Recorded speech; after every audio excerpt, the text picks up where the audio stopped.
Sunday the 3rd of June, we're here at Battersea Park for Graduate Fashion Week 2007. The first show of the week is about to start. It's Nottingham Trent University. We've got 26 students going to be showing their work, and we're going to head on into the auditorium here where it's really nice and cool.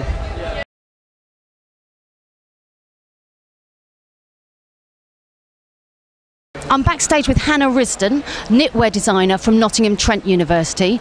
She's just shown her collection on the catwalk and we were very impressed by it. Can you talk us through the concept and how you've basically created such an amazing collection from knitwear?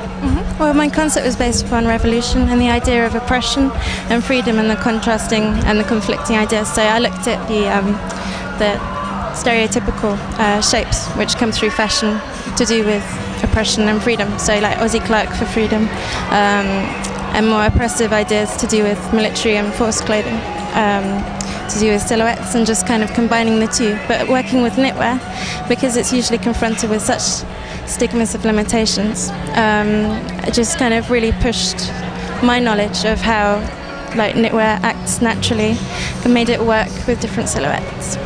What plans do you have next?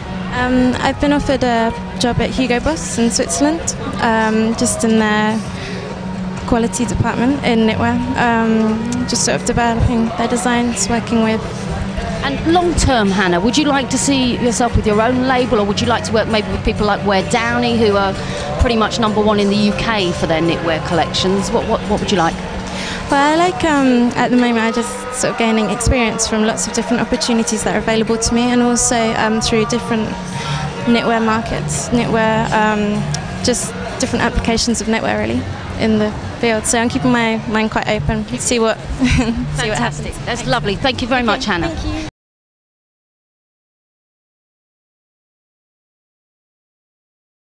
you. Nottingham Trent show we've just seen, and this is one of the people whose work we really enjoyed. This is Aaron Dowie. Aaron is from Birkenhead originally. What brought you to Nottingham Trent University? Why did you choose? Oh, I came down on, actually it wasn't an open day, it was just a usual teaching day, just to see how the staff taught and just the environment and how relaxed everyone seemed. But there was some, like, well, even the time that I spent, which was literally 15 minutes, there was pearls of wisdom getting dished out, and Nottingham as a city itself is fantastic. Being from Birkenhead near Liverpool, I wanted a great city to be in, as well as fantastic education as well. Talk us through the collection a little bit, Aaron, because we saw some really, I mean, we love the consistency of the collection. Each piece really looked like it worked together, and the styling that was involved as well, the shoes and the way the trousers all worked. I've got a part-time job in a tailor's, so the whole key points are the small details, introducing fleur-de-lis patterns into pocket bag linings, and then reflecting that through into seam lines within the suits.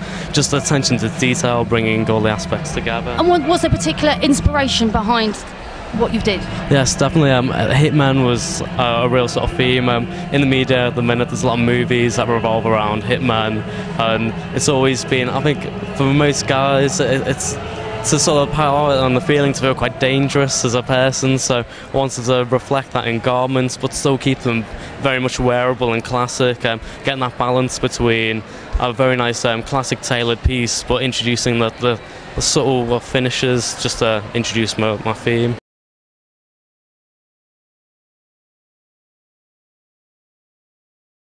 I'm here with Lucy Ibrahim, and she's from UWE, which is the University of West England, Bristol.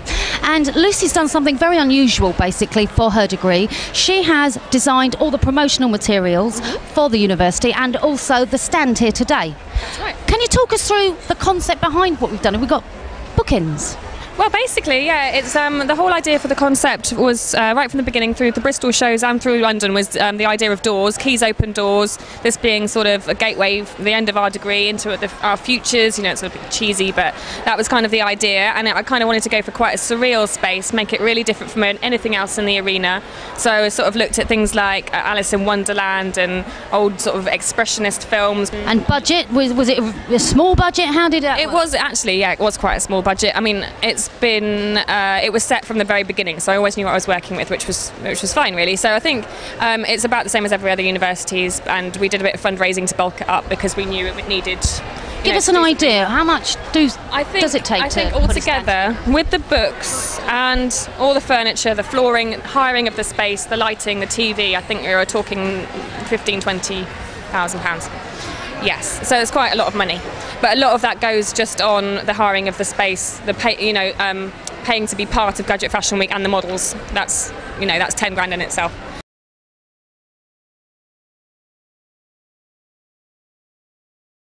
We're here with John Walford, show producer and one of the 3 founders of Graduate Fashion Week. I believe yourself, Vanessa Denzer and Jeff Banks That was us, yes. founded Graduate Fashion Week in 1989. Oh, years ago. Actually, people keep asking me, and I can't remember.